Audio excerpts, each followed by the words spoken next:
A paz do Senhor, meus amados amigos e irmãos em Cristo Jesus. Que alegria estar novamente aqui com os irmãos, compartilhando um pouco do conhecimento que Deus revelou a Paulo quando escreveu ali a sua carta aos Efésios. Hoje nós estamos na penúltima lição da Escola Bíblica Dominical do segundo trimestre, né? Que tem como tema a conduta do crente em relação à família. Lição de número 12, datada para o dia 21 de junho de 2020. Nós temos por texto áureo o texto de Efésios 5, 31. Por isto deixará o homem seu pai, sua mãe, e se unirá à sua mulher, e serão os dois uma só carne. A verdade prática, a verdade que precisa ser praticada, é que Deus estabeleceu o casamento monogâmico, heterossexual, indissolúvel, isto é, a instituição da família para a glória do nome dele. Nós entramos aqui no contexto da carta de Paulo aos Efésios, onde ele está falando para uma sociedade que não valorizava o casamento, para uma sociedade que não valorizava a família, para uma sociedade que tinha práticas sexuais que não eram condizentes com a realidade do povo de Deus. Então Paulo está escrevendo aquele povo para poder colocar no coração, na mente, na vida daquelas pessoas que agora faziam parte do corpo de Cristo, os eleitos em Deus, né, que eles deveriam ter uma forma de viver em família, né? Nós falamos de uma prática de como deve se conduzir o servo do Senhor no que tange a uma vida comunitária, uma vida dentro da igreja, uma vida relacionada com a sociedade, e também temos como que nós devemos levar a nossa vida, né, dentro do nosso lar, junto à nossa família, e tudo isso precisa ser pautado pelo grandioso amor de Deus, né? Nós vamos ver que esse conceito de amor, que nós já repetimos muitas das vezes, aqui é enfatizado por Paulo como agapau. Agapau está relacionado ao respeito com as pessoas, a receber alguém com alegria, a acolher, gostar muito de alguém, amar de uma forma ternamente, com respeito, estar satisfeito, contente, de modo que nós criamos contextos e estamos satisfeitos com os nossos filhos, com os nossos cônjuges, e receber com alegria. Quando fala de filhos, quão grande é a alegria de quando Deus nos presenteia com uma criança. E aí nós temos outros contextos. O amor que era conhecido pelo povo lá de Éfeso, de todo o mundo romano, de todo o mundo grego, era o amor eros, um amor somente erótico, um amor somente sensual, um amor que estava ligado somente a prazeres momentâneos, E existem outros amores, outras palavras para amor, como phileo, filos, como o próprio storgos ou estorgui, da onde vem a variante filostorgos, O que é phileo, Diego? Amar, aceitar, Então a gente ama os nossos cônjuges, os nossos filhos e aceita como eles são, entendendo que o Senhor há de forjar a eles como tem nos forjado a sua imagem e semelhança. Sancionar é validar, é estimular ao que as pessoas estão fazendo, as escolhas, ajudar, tratar carinhosamente ou cuidadosamente, demonstrar sinais de amor, estar acostumado, habituado. O amor precisa algo que nós devemos estar sempre acostumados a praticar, O amor não é somente um sentimento, ele precisa ser uma prática cotidiana em todos os nossos relacionamentos, em especial no nosso ambiente familiar, com a nossa esposa, com o nosso esposo e com os nossos filhos, E o que é filostorgos, Diego? Em especial, estorgui está relacionado a um amor entre familiares, especialmente entre pais e filhos, um amor mútuo, Então nós estamos aqui incentivando, nós estamos plantando para colhermos, né? Enquanto um esposo, eu estou plantando para colher o amor da minha esposa. Eu não posso somente exigir receber esse amor, e na sociedade que nós vivemos, nós queremos muito ser amados, mas poucos fazemos para demonstrar, né? Mostrar sinais de amor, que nem nós lemos ali no Filial, né? De modo que assim esse amor venha a se tornar mútuo, afeição, amabilidade, ternura, principalmente do carinho recíproco entre pais e filhos. É interessante que quando Paulo vai trabalhar dessa mensagem simbólica que é o casamento, o marido com a esposa, está falando de uma forma simbólica entre Cristo e a igreja, da mesma forma vai trabalhar desse amor, desse relacionamento do pai com os filhos, da mesma forma que nós estamos sempre lidando no nosso relacionamento de filho com o nosso Pai Celestial, que é o nosso Deus. Então é uma metáfora, é uma analogia maravilhosa que o apóstolo Paulo está utilizando e que nós estudaremos hoje, né, no capítulo aí de número 5, finalzinho, também o começo do capítulo de número 6. A leitura bíblica em classe está em Efésios 5, de 21 a 33, e ainda Efésios 6, de 1 a 4. Acompanha comigo aí, se você não tiver a tua revista, pegue a sua Bíblia, ande sempre com ela, né? E tenha ela aí para poder anotar também algumas outras referências que nós vamos trazer nessa aula de hoje. Se você acha que esse conteúdo é interessante para ti, eu te peço que preste bastante atenção e fique conosco até o final. E se de alguma forma já te ajudou em algo, vai curtindo, compartilha, convida as pessoas para estar conosco, também participando dessa aula online que nós estamos ministrando para agregar ainda mais conteúdo ao conhecimento dos irmãos, né? Sujeitando-vos uns aos outros no temor de Deus. Vós, mulheres, sujeitai-vos aos vossos maridos como ao Senhor, porque o marido é a cabeça da mulher, como também Cristo é a cabeça da igreja, sendo ele próprio o salvador do corpo, de sorte que, assim como a igreja está sujeita a Cristo, assim também as mulheres sejam em tudo sujeitas aos seus maridos. Vós, maridos, amai as vossas mulheres, como também Cristo amou a igreja e a si mesmo se entregou por ela, para santificar, purificando-a pela lavagem d'água pela palavra, para apresentar a si mesmo a igreja gloriosa, sem mácula, sem ruga, nem coisa semelhante, mas santa e irrepreensível. Assim devem os maridos amar a sua própria mulher como o seu próprio corpo. Quem ama a sua mulher, ama-se a si mesmo, porque nunca ninguém aborreceu a sua própria carne, antes a alimenta e sustenta, como também o Senhor à igreja, porque somos membros do seu corpo. Por isso, deixará o homem a seu pai e a sua mãe, se unirá à sua mulher, e serão os dois uma carne. Grande é este mistério, digo, porém, a respeito de Cristo e da igreja. Assim também vós, cada um em particular, ame a sua própria mulher como a si mesmo, e a mulher reverencie ao marido. Vós, filhos, sede obediente aos vossos pais no Senhor, porque isto é justo.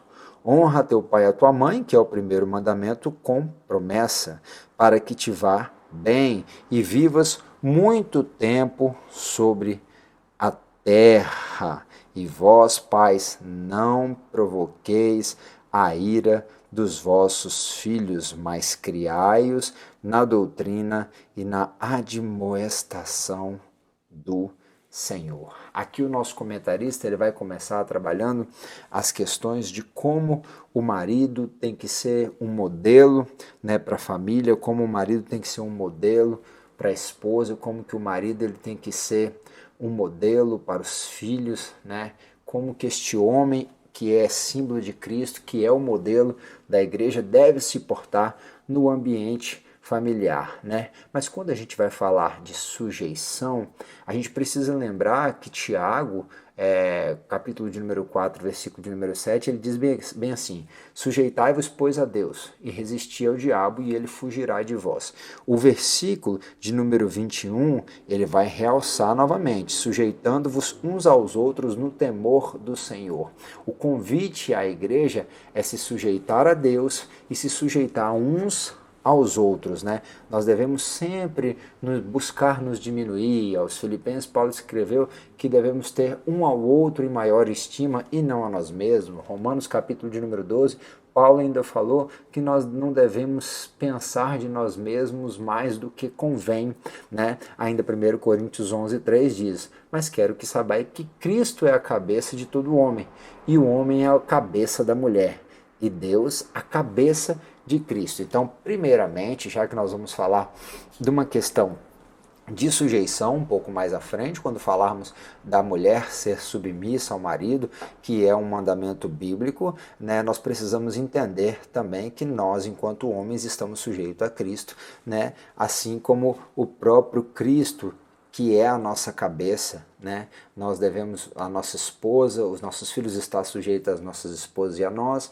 as nossas esposas estão sujeitas a nós, porque nós estamos sujeitos a Cristo, sujeitos à palavra, e todos em comum estamos sujeitos uns aos outros, né? Voltando ao texto de Efésios, capítulo de número 5, o versículo 25 até o 29, nós vamos ver uma série de questões aqui que são muito interessantes e que precisam ser realçadas, né? Amai as vossas mulheres. Então nós falamos de filhos, falamos de estorgui e falamos de ágape, né, ou agapau. Um amor sacrificial, na expressão sacrificial, quanto à questão do agapau, mas também estorgui, filhos, um amor que cria estruturas para que o outro possa crescer. É o que o comentarista está falando aqui. É um amor incondicional, é um amor que diminui o homem ali voluntariamente, ele às vezes ele renuncia, porque Cristo amou a igreja e se entregou por ela, de modo que ele renunciou a si mesmo, as suas vontades, né, e para se entregar por nós, conforme Filipenses capítulo 2, que é um texto extremamente conhecido. De modo também que com isso, nós enquanto esposos precisamos amar as nossas igrejas a ponto de, se necessário for, morrer por elas, né? Se alguém for fazer algo contra a sua esposa, contra os seus filhos, eu tenho certeza que você vai se colocar à frente, né? Para poder os defender, para poder tentar os privar das dificuldades, porque Cristo fez assim pela amada igreja, pelas nossas vidas, né? Ele primeiro se entregou por nós. Então, esse amor numa expressão sacrificial é um convite que Paulo está nos fazendo, enquanto esposos, enquanto maridos, enquanto pais, enquanto líderes de nossos lares, para podermos ter uma consciência de amar com um amor extremamente sacrificial, se necessário. Nós estamos aqui para dar a vida pelos nossos, né? Assim como Cristo deu a vida por nós. Para quê? Para a santificar. Como é que o marido santifica a esposa?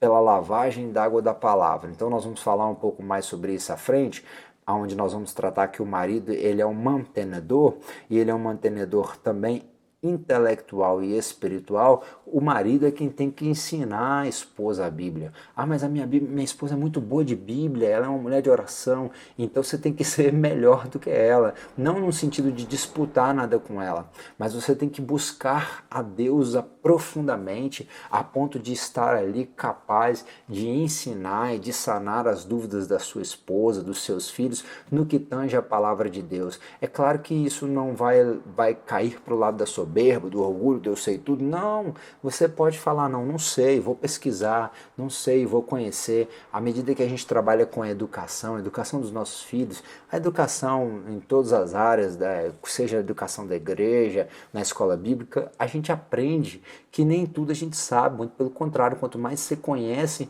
menos você sabe. A consciência nossa é que a gente sabe muito pouco, na verdade. Então, nós temos que sempre continuar aprendendo, e de modo que nós possamos ser um canal de esperança para a nossa esposa e para os nossos filhos, né? Lavagem d'água pela palavra. Olha só, a pessoa ela é purificada pela palavra, né? Nós somos purificados pela palavra. Então, as nossas esposas também, elas podem, irmão, mas a criação foi muito difícil. Ah, irmão, mas passou muita dificuldade. Ah, irmão, mas teve ali muita vida pregressa, se perdeu muito no mundo. Você está falando da esposa? Primeiro o esposo passou por Cristo. Pela palavra ele foi lavado de uma vida pervertida, promíscua, de uma cultura terrível, de sofrimentos e também de uma má formação familiar. Ele foi lavado e a partir disso, pela palavra, ele consegue também lavar a esposa de todos esses maus resquícios que a formaram, né? Assim como também foi feito com ele, para apresentar a si mesmo, ó, a si mesmo, porque ele e a esposa são um só, como a igreja gloriosa, sem mácula, ou seja, sem estar maculada, sem estar pervertida, né, corrompida, sem ruga, nem coisa semelhante, mas santa, irrepreensível. Muitas das vezes nós já falamos dessa palavra santa, irrepreensível, né, inculpável, puro, limpo, sem mistura. Assim devem os maridos amar as suas próprias mulheres como a seus próprios corpos. Todo mundo gosta de tomar banho, todo mundo gosta de andar cheiroso, todo homem gosta de andar bem arrumado. As esposas às vezes falam, o marido bota um terno, por mais simples que seja, vai para a igreja e o camarada tá lá alinhadão.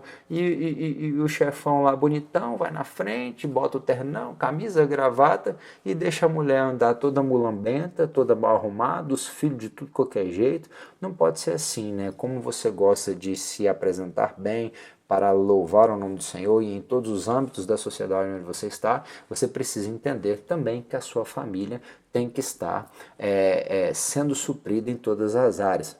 Eu falei de apenas um exemplo simples, mas isso tem que acontecer em tudo, né? Aqui o comentarista ele está falando que a esposa ela é parte do marido, então ela precisa ser cuidada, ela precisa ser amada. Nós precisamos prover a ela uma vida digna, né? Com afeto, com consideração, honrando as nossas esposas, né? Valorizando essas guerreiras que estão aí na batalha, na luta conosco dia após dia, né? Assim devem os maridos amar suas próprias mulheres como os seus próprios corpos. Quem ama a sua mulher, ama a si mesmo, porque nunca ninguém odiou a sua própria carne, antes a alimenta e sustenta. Aí no sentido de suprir necessidades básicas e também de sustentar, né? De proporcionar a ela aquilo que é necessário, como nós acabamos de ler aqui na revista, prover-lhe uma vida digna, como também o Senhor a igreja, né? Então nós temos que ser líderes. Ah, irmão, mas eu não sou pastor, eu não sou presbítero, eu não sou evangelista, eu não sou diácono, eu não sou pregador, eu não sou missionário, eu não sou nem o porteiro, eu não sou nada na casa do Senhor, na obra do Senhor, eu não sou professor de escola bíblica. Não, irmão, mas você é líder, você... Ah, não, irmão, você está falando para marido, para mulher, mas eu sou solteiro, mas você é líder da sua vida e você precisa, e eu creio que se você almeja ter uma família, você precisa entender que começa liderando a sua vida, né? Entendendo que depois o Senhor vai lhe dar as ferramentas e criar os contextos para você liderar bem a sua casa, né? Porque aquele que não cuida da sua casa não pode cuidar da casa de Deus, e aquele que não cuida dos seus é pior do que o infiel, né? Os requisitos que escreve Paulo a Tito, a Timóteo, que escreve Paulo à igreja de Éfeso, acerca também dos obreiros, como falou dos presbíteros, dos diáconos, nos deixam assuntos interessantes para o convívio na família. Eu trouxe alguns textos extras aqui, ainda mais por sermos líderes da nossa casa e, como eu falei, líder da própria vida. Vamos ler aqui Tito comigo, 3:2. Que a ninguém infamem, nem sejam contenciosos, mas modestos, mostrando toda a mansidão para com todos os homens. Em toda a sociedade e também dentro de casa, eu preciso aprender a ser manso. A mansidão, como nós falamos na aula passada, ela é um fruto do Espírito. Mas é difícil. Eu sei que é difícil, mas se Moisés, que matou um egípcio, a Bíblia diz que depois ele veio se tornar o homem mais manso da terra, então se Deus fez isso com ele, ele pode fazer com a gente. Nós precisamos ser mansos diante das nossas esposas, né, diante da sociedade onde nós estivermos, com os nossos filhos. Não podemos ser contenciosos e não podemos infamar, né? Infamar, botar fogo nas situações e também, depois disso, difamar, falar. Olha, por favor, pelo amor de Deus, não abra sua vida conjugal, não abra a sua vida, as suas dificuldades com seus filhos na internet, com pessoas que você mal conheceu, simplesmente expondo. Às vezes as pessoas, elas pegam os microfones nas oportunidades que lhes são concedidas na igreja e elas desperdiçam as oportunidades e o pior, ainda difamam seus esposos, suas esposas, seus filhos, né? Ali expondo eles ao ridículo diante de uma situação difícil, por pior que eles estejam fazendo. Não faça isso, né? Por favor. Não dado ao vinho, não espancador, não cobiçoso de torpe ganância, mas moderado, não contencioso e não avarento. Avarento é, tem gente que não abre a mão nem para abençoar o filho e a esposa. Mas eu não estou falando de abençoar, de dar algo que não precisa, não. Tem gente que não supre as necessidades básicas, né? Não dado ao vinho é alguém que não é ligado às coisas que tiram a sobriedade dele. Não espancador.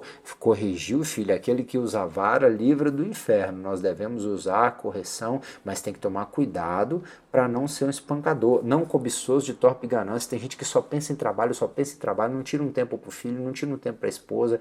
Tem até uma alegoria que diz que um menino chegou para o pai, que era médico, e falou: papai, me dá um tempinho. Não, meu filho, estou trabalhando. Aí, papai, me dá um tempinho. Não, meu filho, estou estudando. Papai, não, papai tem que sair para atender um paciente. Papai. E nunca o pai tinha um tempo para o menino. Aí chegou o menino uma vez com a sacola de moedinha, botou na mesa do pai assim, falou: papai, aqui está o preço da sua consulta, me dá uma hora do seu tempo. E aquilo matou o pai, né? Tem gente que é tão gananciosa que só pensa em dinheiro, só pensa nos meios de ganhar mais dinheiro para ter aparentemente uma vida melhor, e você precisa buscar isso sim para ti, para sua família, suprir todas as necessidades. Conforto não é nada mal para ninguém, a não ser que venha com excesso, porque senão a gente acomoda também, mas nós precisamos entender que isso não é tudo, mas dar tempo para os nossos filhos e esposa é o que é mais importante, né? Convém também que tenha bom testemunho dos que estão de fora, para que não caia em afronta e no laço do diabo. Tem filhos e tem esposa que sente vergonha do homem, porque o camarada ele apronta, ele compra, não paga, ele dá mau testemunho fora da igreja. Em todas as situações ele cria problemas, né? E nós temos que ser referência, guardando o mistério da fé numa consciência pura. O homem, o líder, ele tem que ter uma consciência pura de que ele está ali com discernimento, está crendo na palavra, está crendo no que o Senhor falou com ele, está sendo guiado por essas referências, não somente pela sua mente, pela cultura, pela mídia, enfim, por uma série de coisas, não, pela palavra. Ele está guardando o mistério da fé, mantendo-se puro, com a consciência pura, porque ele é um modelo e assim as pessoas vão ter ele como uma referência. Referência de quê? De um líder. De um líder de quê? De um líder espiritual. Nós precisamos sim prover espiritualidade para o nosso lar, nós precisamos sim prover contextos emocionais, né? Marcar momentos, né? Onde a nossa família vai se lembrar, né? Será que você tem tempo? Você tem tempo? A vida é corrida, Diego, você pode me dizer, a vida é muito difícil, eu trabalho o dia inteiro, tenho culto todo dia, tem isso, vai religiosamente sempre ao templo, mas não consegue se tornar templo do Espírito Santo, e nem consegue ter um ambiente de culto dentro da família, e não consegue assim fazer com que as pessoas tenham um bom sentimento, uma boa emoção, porque não valoriza criar memórias, né? Nós precisamos criar memórias, criar bons momentos, né? Com a nossa família, com a nossa esposa, com os nossos filhos, né? Ser mantenedor material, precisa trabalhar, né? Vai ter com a formiga preguiçoso, falou Salomão em Provérbios. Então, o camarada ele quer casar, quer ser homem, quer ser líder, quer ser esposo, quer ser pai, ele tem que prover materialmente, emocionalmente, espiritualmente e intelectualmente. Nós falamos, marido, lavai as vossas esposas a santificando pela lavagem d'água na palavra. É através da palavra que você vai capacitar a sua esposa para ser aquela serva de Deus. Os seus filhos você vai treinar, nós vamos falar um pouco mais sobre isso na frente, treinar no desenvolvimento para ser aquele servo, aquela serva do Senhor que o Senhor planejou. Deus vai usar a sua vida, meu irmão. Eu creio que se você fala, Diego, talvez eu não tive oportunidades, ainda dá tempo, comece hoje. Mas, irmão, eu não tenho sabedoria. Tiago fala que aquele que não tem, reconhece e pede, Deus dá deliberadamente. Mas você precisa acreditar que aquele que você pediu vai te conceder sabedoria. Então, Deus, Ele está aqui para nos capacitar nessa árdua chamada que é ser marido, que é ser esposo. Olha, chamado, Diego? É claro que é. A primeira instituição que Deus criou foi a família. Uma igreja forte, ela depende de famílias fortes, né? Eu li um livro há um tempo atrás que falava pastores da família, aonde homens, eles eram capacitados, eles eram instruídos, eles eram treinados em pegar habilidade com ferramentas através da palavra de Deus pelos seus pastores, para que dentro dos seus lares eles fossem pastores de suas famílias. Eles não tinham credencial, eles não eram consagrados ministerialmente falando diante de um sistema religioso, mas eles exerciam um papel sacerdotal, vamos dizer assim. Eles eram os líderes, né, as referências dentro de suas casas, enquanto esposos e enquanto pais, né? Então o marido, aqui tem mais um texto de Tito, os velhos, falando ali dos anciãos, né? Os homens, as referências, olha, já está falando de uma pessoa que, provérbio fala que os mais velhos, eles têm que denotar sabedoria. E triste é quando uma pessoa de idade, ela não demonstra sabedoria. Os velhos que sejam sóbrios, a sobriedade é uma virtude que tem se perdido na sociedade contemporânea. Que eles sejam graves, nós precisamos ser um pouco mais sérios, compenetrados, diligentes, né? A gente leva tudo muito na esportiva, o brasileiro não está muito aí com muita coisa, não se preocupa muito com nada, leva de qualquer jeito, é o jeitinho brasileiro. Não, nós precisamos ser um pouco mais atentos, né? Graves, mais sérios para lidar com a vida e, em especial, com as nossas famílias, né? Prudentes, sãos na fé, no amor e na paciência. Nós falamos bastante sobre a paciência na aula passada. Eu te convido a assistir a aula passada para você ficar inteirado mais aí do assunto que nós estamos trabalhando, bem como, né, essas 11 lições que ficaram para trás, estão ali numa playlist chamada EBD no nosso canal, o canal da Alfa e Ômega, Diego Amaral, tá lá no YouTube. Então você pode se inscrever no nosso canal, nos ajudará muito e principalmente ajudará o YouTube a mostrar essa aula para outras pessoas, para que outras pessoas possam também estar sendo edificadas pela palavra de Deus. Igualmente vós, maridos, habitai com elas com entendimento, dando honra à mulher como vaso mais fraco, como sendo vós os seus coerdeiros da graça da vida, para que não sejais impedidas as vossas orações. Aqui, Pedro está escrevendo, nos orientando a viver a vida comum com as nossas esposas, não de uma forma rude, não impondo nada, não falar é assim, tem que ser assim, sei o quê. Você é o líder, você é o cabeça, mas peça sabedoria para lidar com elas com entendimento, instruindo elas na palavra, com diálogo, tendo boas argumentações bíblicas para explicar o seu ponto de vista e os benefícios que isso pode causar, dando assim honra à tua esposa, valorizando ela, entendendo que ela é parte sua, um corpo só contigo. Lembra de Efésios? Ninguém trata mal o seu próprio corpo, então você tem que valorizar a tua esposa, honrar a tua esposa, né? E entendendo ela como um vaso mais fraco. Esse fraco aqui não é de força, não está relacionado ao fraco, quem tem mais tendência a pecar, não. Esse fraco aqui está mais relacionado à pessoa que ela é mais sensível, que ela tem mais limitações, que ela pode ser de uma forma mais afetada em suas emoções, em seus sentimentos, né? Até mesmo fisicamente. Então nós temos que dar honra às nossas esposas. Por quê? Porque senão não adianta nada, você vai dobrar o teu joelho, vai fazer suas consagrações e vai acabar perdendo tempo, porque o texto diz que as suas orações não vão ser ouvidas. Olha que coisa terrível, você orar E a Bíblia diz que a única coisa que faz separação entre nós e o nosso Deus em Isaías está escrito que são os nossos pecados, mas que o Senhor não está com os ouvidos fechados nem com a mão encolhida para que não possa ouvir e nem nos abençoar. Então, de modo que agora nós não podemos permitir que pelo maltrato, a falta de compreensão, a falta de paciência,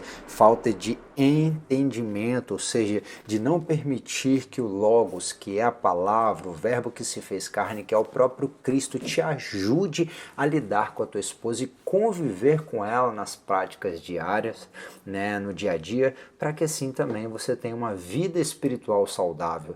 Você precisa de uma vida familiar saudável. Aí tem um texto lá de Provérbios, né? A gente sempre fala da mulher rixosa. E vamos trabalhar com esse texto um pouco mais à frente. Mas e o homem rixoso? Como é que é isso?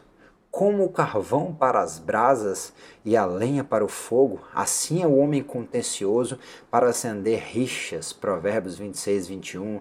Na revista passada, a parte do professor tinha um estudo que agregava sobre os temperamentos na aula passada. Eu nem trabalhei, mas hoje acho que aqui cabe mais essa questão dos temperamentos. Eu não sei se você conhece um pouco mais sobre isso, nós não temos como explanar muito, mas existe uma ciência que estuda os temperamentos humanos, que são propriedades minerais de cada um, que mostra algumas características de como que algumas pessoas se comportam, né? Em especial que fazem parte delas. Algumas pessoas são melancólicas, outras pessoas são fleumáticas, outras pessoas são sanguíneas, outras pessoas são coléricas. O melancólico e o fleumático têm temperamentos mais fechados, mais frios, né? O sanguíneo e o colérico são pessoas mais avivadas, né? Em geral aqui, o temperamento do colérico, ele é alguém que ele é um líder nato, é alguém que faz muitas coisas, que entra e age, mas ele também é muito impositivo, muito duro, e nós temos que tomar muito cuidado, porque os temperamentos, todos eles têm, claro que eu falei só do colérico, mas eu não tenho como trabalhar com todos aqui, porque não é esse o contexto, mas os temperamentos, todos eles têm lados positivos, mas também tem lados negativos. Os positivos precisam ser aperfeiçoados e os negativos precisam ser controlados pelo Espírito de Deus. Não vão te determinar e nem te enclausurar, mas eles podem nos ajudar a nos compreender para sabermos lidar com os nossos filhos, sabermos lidar com as nossas esposas, sabermos lidar com os nossos irmãos, sabermos lidar em todas as situações da sociedade. Não observando o temperamento do outro, mas observando quem nós somos, da onde nós saímos, quem nós somos agora em Cristo e aonde nós queremos chegar, que o Espírito Santo a cada dia forjando em nós o caráter de Cristo Jesus nos ajudará e nos aperfeiçoará nessa trajetória. Então nós, enquanto homens também, como carvão para as brasas e a lenha para o fogo, assim é o homem contencioso para acender rixas, o homem rixoso. Vós, maridos, amai as vossas mulheres, não vos irriteis contra elas. Tem até uma brincadeira, eu falo com a Tereza, ela ri, né? O texto já diz que uma hora a mulher vai te irritar. Se você fosse olhar fisiologicamente falando, uma vez por mês ela fica mais sensível por conta do costume das mulheres, mas nem por isso você tem o direito de, quando a tua esposa se exceder ou agir certo ou errado, se ela não estiver num dia bom, você tem o direito de se irritar contra ela, né? Então, nós temos que estar atentos a isso. E assim como nós falamos dos esposos, também tem a questão das esposas, das mulheres. E como nós acabamos com o homem rixoso, vamos começar com a mulher rixosa. Olha aqui o texto de Provérbios 21, 9, 19 e depois o 27, 15. É melhor morar numa terra deserta do que com uma mulher rixosa e irritadiça, né? Tem hoje uma série de mulheres que são escandalosas no vestir, escandalosas no portar, escandalosas no falar, escandalosas no comprar, escandalosas no comer, escandalosas, pessoas que envergonham os seus esposos, né? E que criam contendas.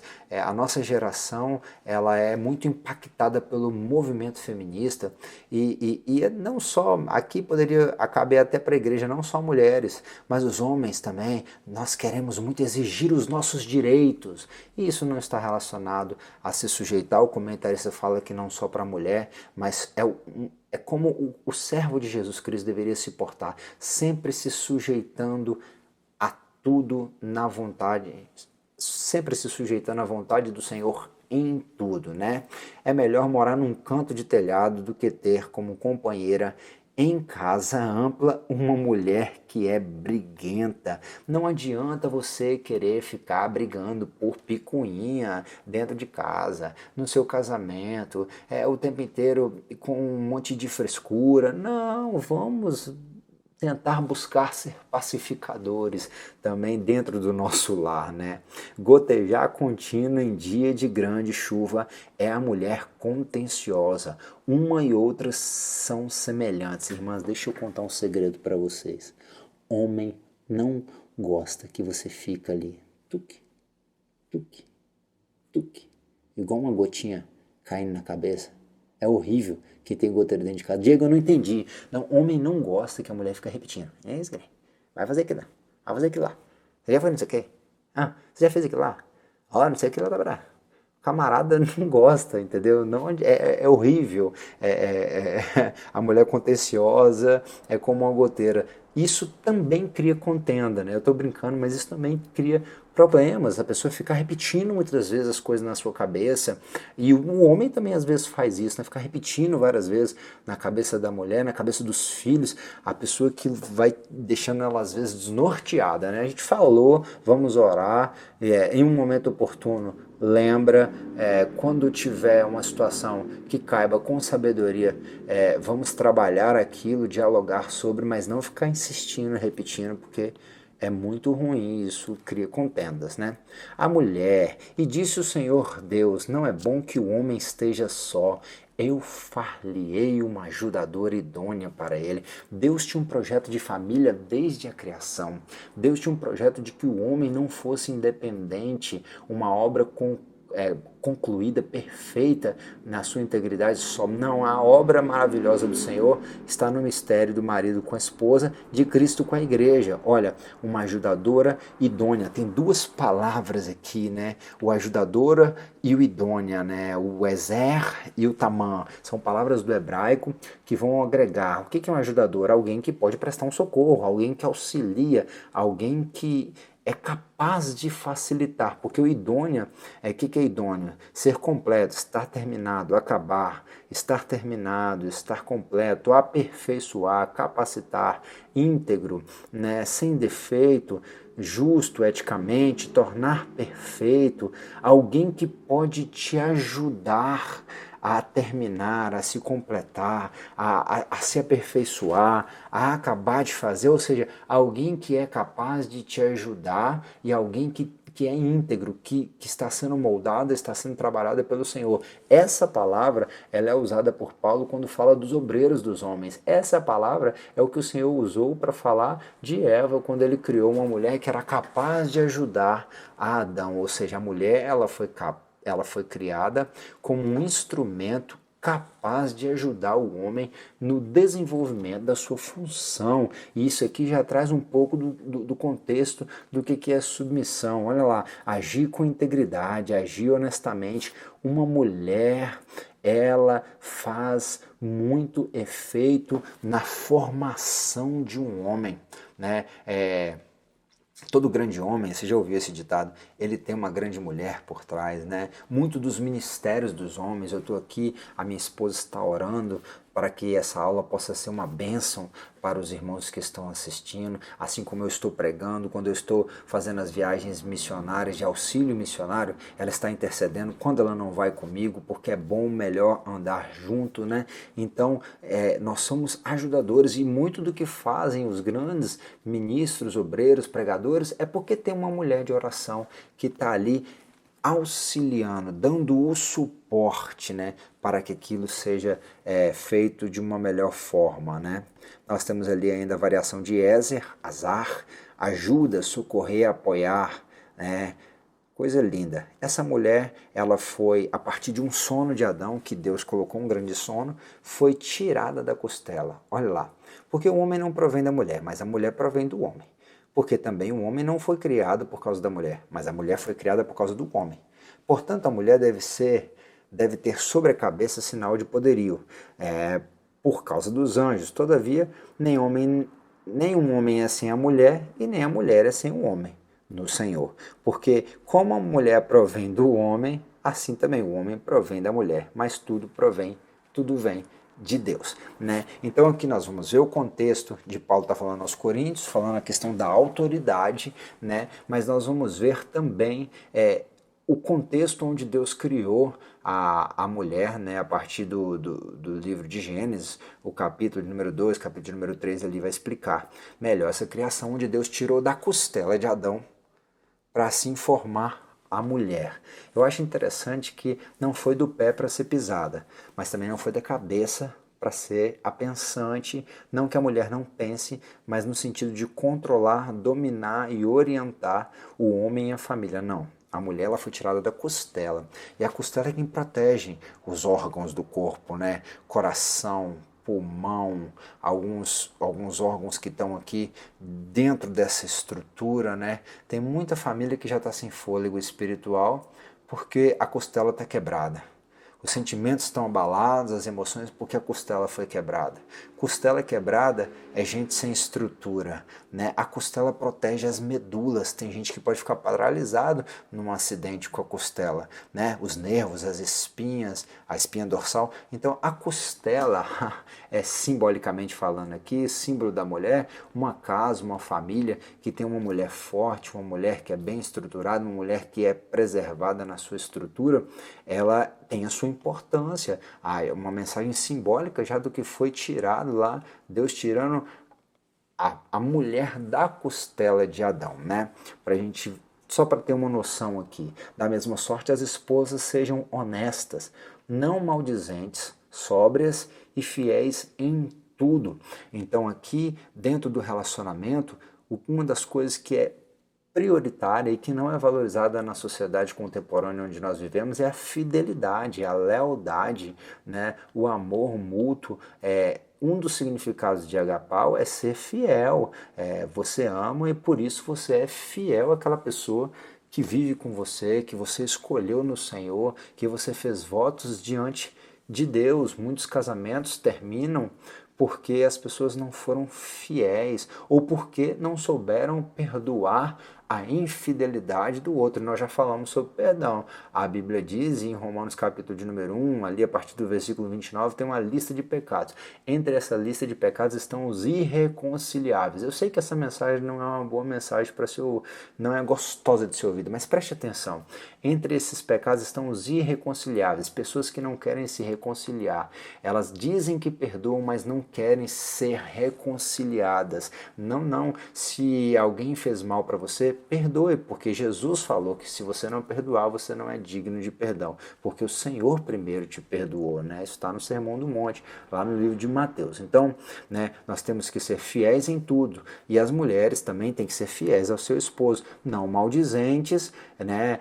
Não fofoqueiras, não é para ficar conversando fiado. Antigamente era de casa em casa, hoje em dia é de zap em zap, de face em face, de insta em insta, nas redes sociais, comentando a vida das pessoas, maldizendo, muitas das vezes caluniando. Não pode ser assim. As mulheres sejam honestas, né? Isso é uma orientação que o Senhor está dando para a esposa dos obreiros, mas cabe para todas as mulheres. Semelhante vós, mulheres, sejais sujeitas aos vossos próprios maridos, né? Para que também, se alguns não obedecem à palavra, pelo porte das suas mulheres sejam ganhos sem palavras, considerando a vossa vida casta em temor. Aqui fica até uma instrução para as irmãs que são servas de Deus e que padecem muitas das vezes por não ter os seus esposos na presença do Senhor. Muitas das vezes os teus esposos, eles não estão indo ouvir a palavra, ou aparentemente, conforme o que você acha, eles não estão atentos à voz de Deus, mas na verdade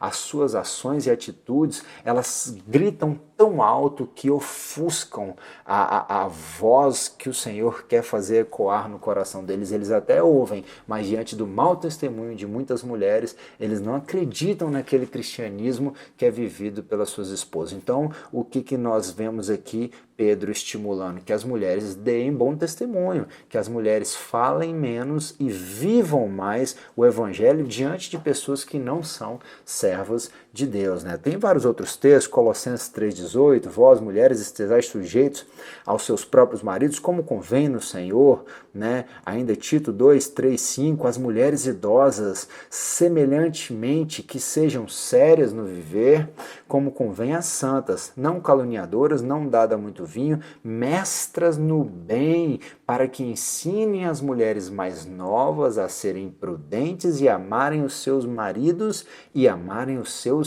filhos. Olha que coisa linda! Haveria uma escola de mulheres, virtudes femininas, né? Nós perdemos muito, hoje muitas mulheres não sabem nem cozinhar, não sabem cuidar da casa. Ah, Diego, mas nós estamos num tempo diferente. Eu sei que às vezes nós somos convidados pelas circunstâncias, as nossas esposas são convidadas a ter uma vida secular, trabalhar, ajudar. Como a mulher virtuosa, ela fazia ali as suas encomendas e fornecia para que ali também ajudasse no sustento da casa. Eu sei de tudo isso, mas muitos dos valores que eram transmitidos, valores que contribuíam para que uma vida no lar fosse uma vida mais tranquila, mais saudável, se perderam, porque não foi passada de vó para a mãe, de mãe para a filha, e também não tem sido passada das mulheres mais velhas, que perderam muito em sabedoria, das mulheres mais velhas, que não são mais mestras no bem, porque o bem se corrompeu, muitos valores já se perderam, e dentro da igreja, muitas das vezes, nós não temos mais essas referências, estamos déficits, nós estamos órfãos de boas referências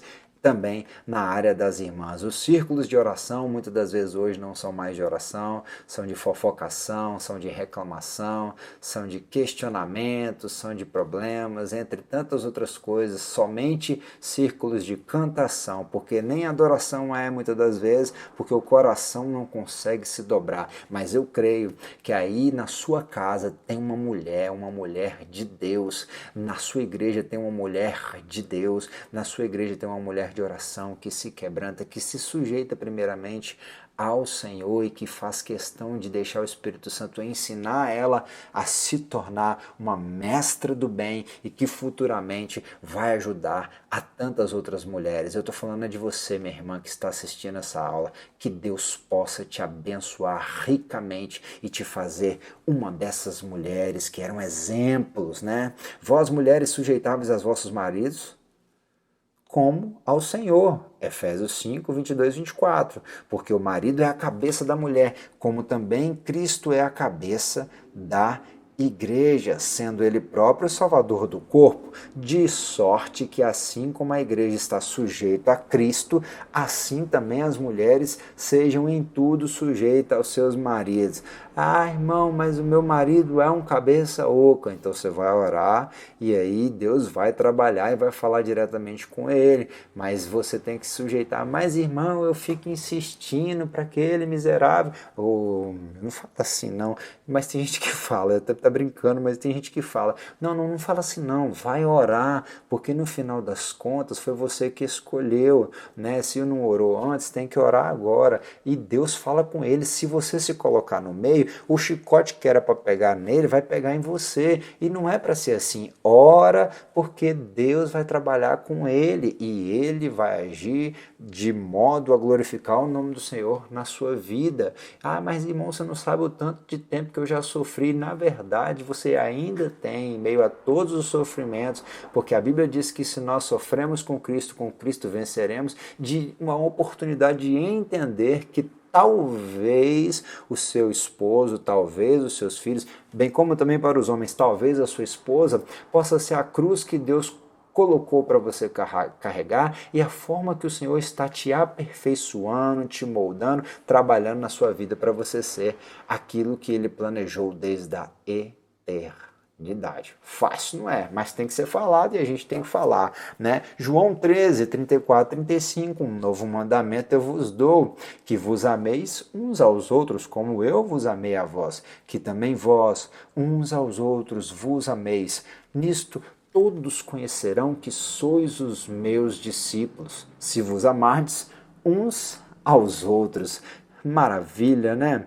Então nós temos que amar as nossas esposas, e as nossas esposas têm que buscar amar ao esposo, amar aos filhos, né? Criar o contexto e também cuidar da vida familiar, cuidar da criação dos filhos, cuidar do bem-estar dentro da casa, cuidar da limpeza da casa. O marido pode ajudar, deve ajudar, mas assim como o marido tem outras funções, algumas das funções das mulheres elas precisam ser valorizadas.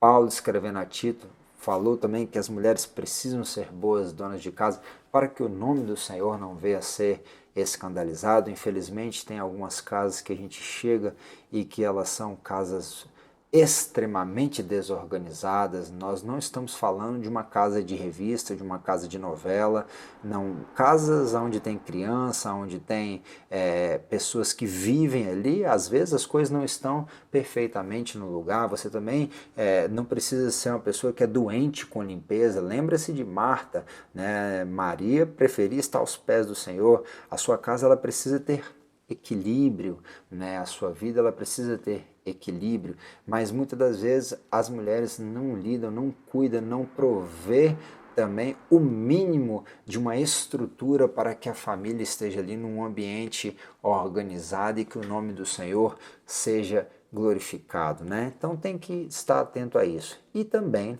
aí já falando tanto para o marido quanto para a esposa, a questão da sexualidade no casamento. Olha que interessante. 3 fatores eu coloquei aqui.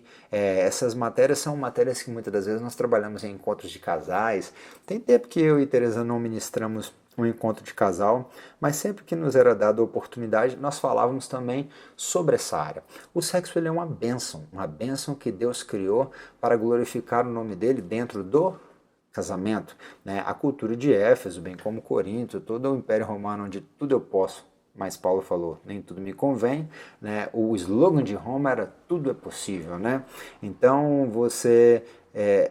pessoas viviam muito acomunadas, né? Viviam fora no relacionamento conjugal saudável, sem a bênção do Senhor, fora do casamento, né? Ajuntados, facilmente dizendo. E o casamento, o sexo, ele é para que haja uma bênção para o casal, para que haja satisfação, para que haja alegria, para que haja multiplicação, né? Entre tantas outras coisas. Vamos ver aqui. Prazer e fidelidade, o leito tem que ser imaculado, e também é uma batalha espiritual. O marido pague à mulher a devida benevolência e da mesma sorte a mulher ao marido. Se as mulheres entendessem que o marido tem necessidades fisiológicas diferentes das dela, elas conseguiriam também, suprindo as necessidades do marido, assim amenizar a angústia deles, para que eles pudessem ter um pouco mais de paciência para lidar com elas diante dessa situação que precisam de uma série de preparos para a mulher, diferentemente do homem.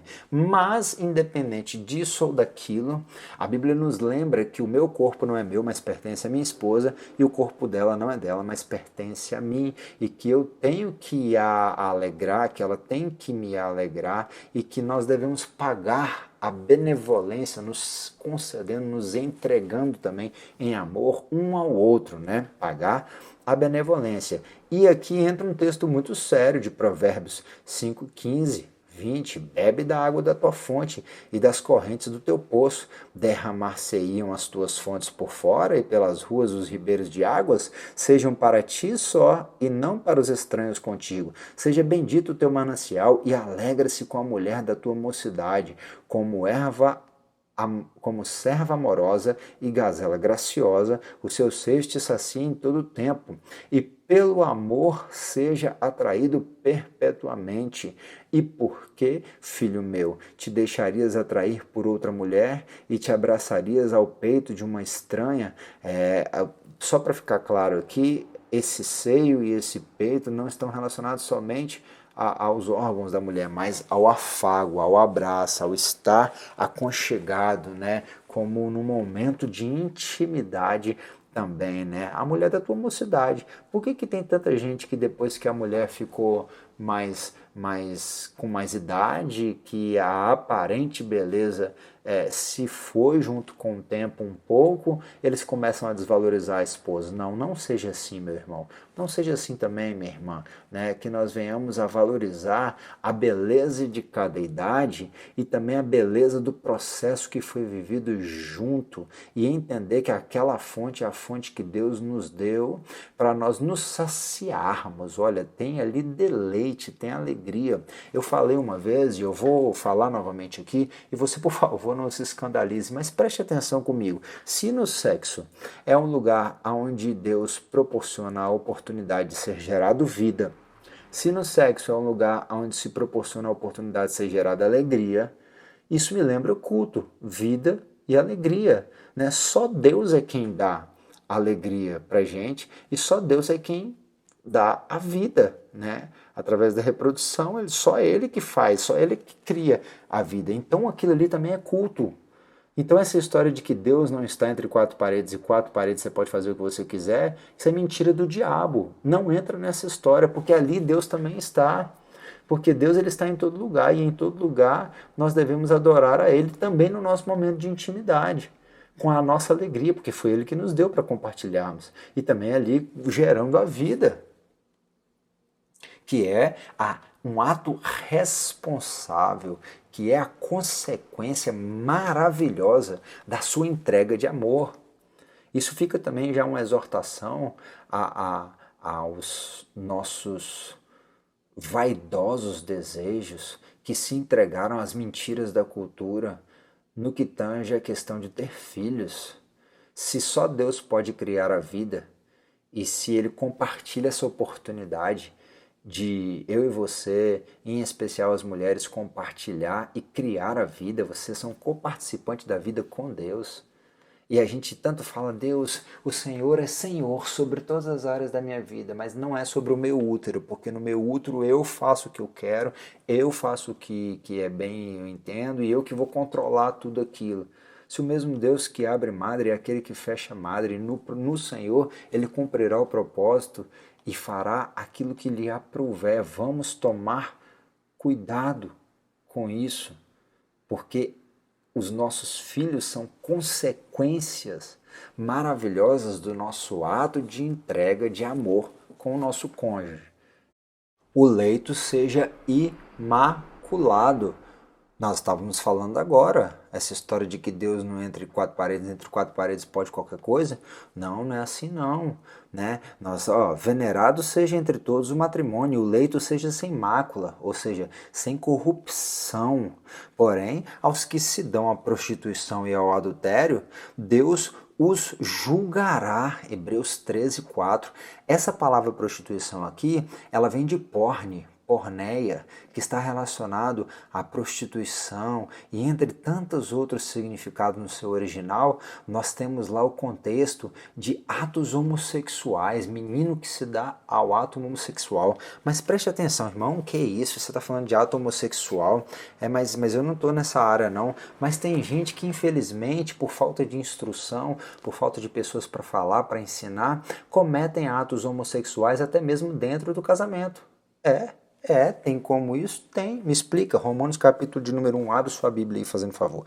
Versículo de número 27. Semelhantemente, também, os homens, deixando o uso natural da mulher, se inflamaram em sua sensualidade uns para com os outros, homens com homens, cometendo torpeza e recebendo em si mesmo a recompensa que convinha ao seu erro. O versículo 26 ainda diz bem assim, olha,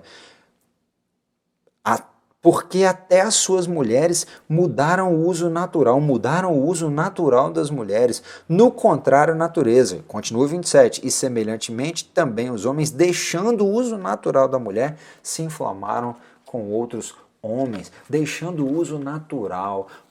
O Senhor vai falar que os sodomitas não herdarão o reino de Deus. Paulo também chega a falar isso, que os sodomitas não herdarão o reino de Deus. Como é que era a prática de Sodoma e Gomorra? Lembra lá de Gênesis, o capítulo de número 18, 19 ali, quando Deus vai anunciar a Abraão que ele vai destruir Sodoma e depois ele envia os anjos para livrar Ló lá de Sodoma e os homens da cidade chegam na casa de Ló para querer abusar daqueles homens, que eles pensavam que eram homens, mas que eram os anjos. Essa era a prática, práticas homossexuais. E a prática homossexual é o quê? É o sexo anal, é o sexo oral. Isso é condenado, o leito seja imaculado. Então, se ninguém te falou, talvez você não queria ouvir, eu estou te falando. Essa prática ela pode te conduzir como uma brecha espiritual para a prostituição dos teus filhos lá na frente, ou até mesmo para adultério, para conduzir a uma série de outros problemas que começam, na verdade, com a sensualidade lascívia, né? Então a gente tem que tomar cuidado com isso aqui. Não erreis, nem os devassos, nem os idólatras, nem os adúlteros, nem os efeminados. Não é somente quem é homossexual, não. Quem está muito cheio de jeitinho, muito cheio de trejeito, muito... aqui o texto de efeminado é suave ao toque. Pessoas muito frescas, muito cheias de mimimi, né? Olha, aqui é o texto. Nem os sodomitas, nem os ladrões, nem os avarentos, nem os bêbados, nem os maldizentes, nem os roubadores herdarão o reino de Deus. 1 Coríntios capítulo número 6, versículo de número 10. Então o sexo é algo muito sério. É uma bênção, é alegria, é para reprodução, é culto. Mas, meu amigo, não vai botar fogo estranho no altar, não. Tem que ser feito de uma forma correta. Não pode ser imaculado o leito, né? E isso tudo também é batalha espiritual. Batalha espiritual, Diego, que história é essa, meu Deus? Agora vai entrar com essa. 1 Coríntios 7, 5. Não vos priveis um ao outro. Não vos priveis um ao outro, senão por consentimento mútuo, por algum tempo, para vos aplicardes ao jejum e à oração. Depois ajuntar-vos outra vez, para que Satanás não vos tente pela vossa incontinência. Então, meu bem, vou fazer um propósito de jejum, tá? Quantos dias? Tantos dias. 3 dias, 7 dias, 21 dias. Se a mulher concordar, faz. Se ela não concordar, não faz. Se o esposo concordar, faz. Se o esposo não concordar, não faz. Não queira ser santarrão nessa área sem o consentimento. O texto está falando consentimento mútuo e por algum tempo. Eu vou subir o monte, vou ficar lá um mês orando e deixa a mulher lá embaixo. Quando volta, tem o desagradável notícia, experiência de ver que outro está pagando a benevolência que era para ele pagar. É pesado, irmãos, eu sei que é, mas infelizmente, tirando os excessos de uma linguagem, é assim que muitas das vezes acontecem. Porém, é interessante lembrar que existem situações em que o ato sexual é impedido momentaneamente ou que permanentemente, como no caso de doenças, e mesmo que regrada a sexualidade, o carinho não deve ser extinto, antes deve ser um fundamento do bom relacionamento e deve alcançar linguagem, forma de se expressar em todas as áreas da vida do casal. Eu sei que tem gente que por questões físicas, por questões de doenças, são privadas, né? E mesmo que seja o sexo importantíssimo, a falta ou qualquer problema deste não pode ser motivo para o rompimento do vínculo. Então, se alguém está faltando, que a pessoa que está sentindo a falta, que está sofrendo a falta, que ela busque em Deus. Mas não é motivo para romper um casamento e nem para também ter um motivo para poder trair, para poder buscar em outros lugares. Mas que é uma coisa importante, por quanto tempo? Somente para quê? Aqui não está falando que por dor de cabeça. Irmão, não estou querendo te forçar. Se você está passando mal, você está com dor de cabeça, está cansado de trabalho. Porque o homem às vezes está cansado de trabalho, a mulher às vezes está com dor de cabeça. A vida cotidiana é muito corrida, eu sei disso, mas aqui o texto fala de não se privar a não ser por causa da oração e do jejum. Então a gente cria muitos contextos e vai dando brecha. E depois, rapidamente, ajuntai-vos outra vez. Para quê? Para que Satanás não vos tente pela vossa incontinência. É muito sério isso daqui e a gente precisa prestar atenção. Não é romantizar tudo, não. Tem horas que o fogo pega depois que você coloca a brasa. Tem muitos desses momentos que nós vamos nos entregar, mesmo sem estar com toda aquela vontade, e à medida que nós nos entregamos, nós nos alegramos com a nossa entrega.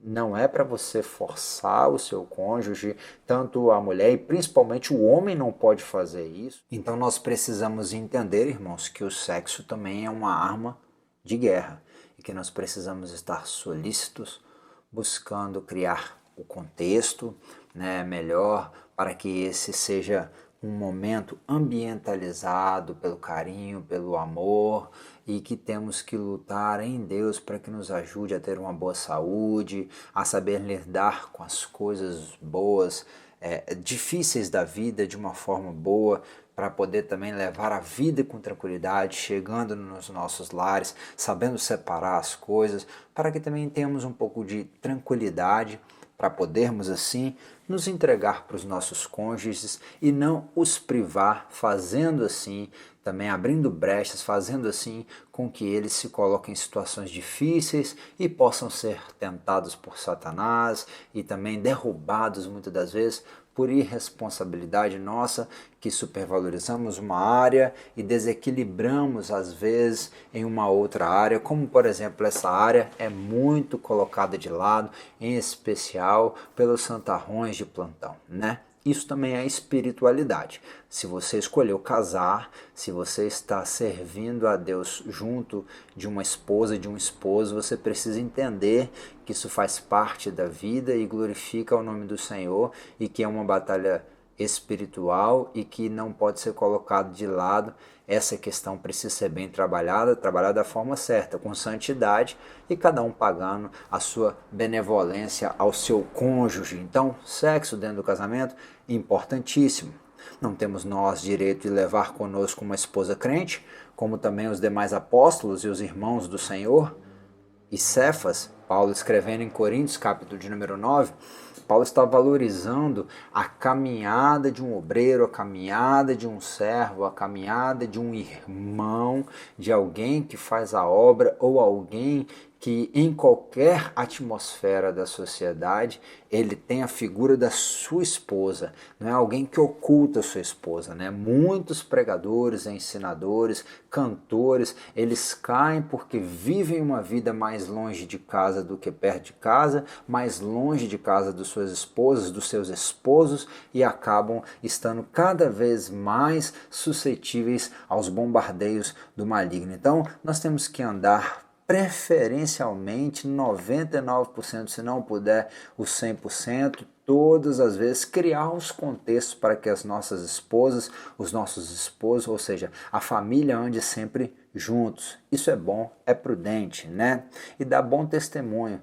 Nós chegamos em Portugal e lá nós fomos convidados a pregar na França e a irmã que nos convidava, ela veio a perguntar se a pessoa que estava comigo era minha esposa. Eu até me assustei pela imaturidade, mas é porque muitos obreiros viajam sozinhos e chegam lá, arrumam companheiras para poder estar fazendo a obra, ou seja, muitas pessoas viajam sozinhas e dão escândalos. Então, muitas das vezes, pessoas sérias, quando chegam em outros lugares para fazer a obra do Senhor, elas já são olhadas de forma diferente por causa da falta de testemunho de outras pessoas. Então, assim que nós pudermos sempre estar, andamos juntos. Nessa ocasião, a Teresa estava comigo e ela estava fazendo a obra comigo, nós estávamos ali também com o João, nosso filho, porque Deus nos deu essa oportunidade e ali nós pudemos dar bom testemunho também naquele lugar. Então é melhor andar sempre acompanhado. Eclesiastes 4, 9, 12 ainda diz, é melhor serem dois do que um, porque tem a melhor paga do seu trabalho, porque se um cair, o outro levanta, e o seu companheiro, mas ai do que estiver só, pois caindo não haverá outro que o levante também. Se dois dormem juntos, eles se aquentarão, mas um só como se aquentará? E se alguém prevalecer contra um, os dois lhe resistirão, e o cordão de 3 dobras não se quebra tão depressa. Existem várias conjecturas sobre esse texto, também a questão de viajantes, que andam, homens sérios, que em Deus estão ali cumprindo uma jornada, amigos, falando de amigos fiéis, né? Mas em especial esse texto é sempre trabalhado no contexto de casal, de família, de esposo e esposa, né? E assim nós temos que buscar andar juntos. Se um cair, no momento de dificuldade, o marido vai lá, ajuda a esposa. No momento de dificuldade da esposa, do esposo, a esposa vai lá e ajuda o marido, né? Eles estão ali sempre se ajudando. O cordão ali de 3 dobras, aonde a terceira dobra é o próprio Cristo, ele não se rompe com tanta facilidade, né? Eles se aquecem, eles se ajudam, né? Em tudo estão caminhando juntos e isso é muito bom no Senhor. Agora nós entramos no final da nossa lição, trabalhando com a questão dos filhos, né? Ficou um pouco comprida, mas temos aí uma série de assuntos que precisavam ser tratados e ainda ficou muito ainda a ser falado. Espero que Deus nos proporcione outra oportunidade para agregarmos ainda mais conteúdo a essa aula que já está sendo gravada. Ouve, pois, Israel, e atenta em os guardares. Atenta para os mandamentos, para os guardares, para que te bem suceda e muito te multipliques, como te disse o Senhor teu Deus, o Deus de teus pais, na terra que mana leite e mel. Ouve, Israel, o Senhor nosso Deus é o único Senhor. Amarás, pois, o Senhor teu Deus de todo o teu coração e de toda a tua alma e de todas as tuas forças. E essas palavras que hoje te ordeno estarão no teu coração e ensinará aos teus filhos, e delas falarás assentado na tua casa, andando pelo caminho, deitando-te, levantando-te. Também atarás por sinal na tua mão, e te serão por frontais entre os teus olhos. A questão do filactério, né? Dos filactérios, né?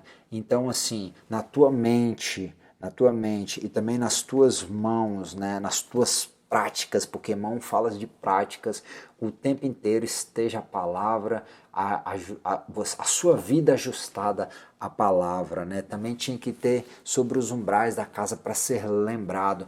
Primeiramente, os filhos serão ensinados se os pais tiverem isso no seu coração. O Shema é um ato de ensino que Deus está fazendo com o povo de Israel, né, para guardar, lembrando que em tudo isso o nosso Senhor é o único Deus e Ele é digno de ser adorado e que nós devemos o amar de todo o nosso coração, de toda a nossa alma, ou seja, nosso entendimento e com todas as nossas forças.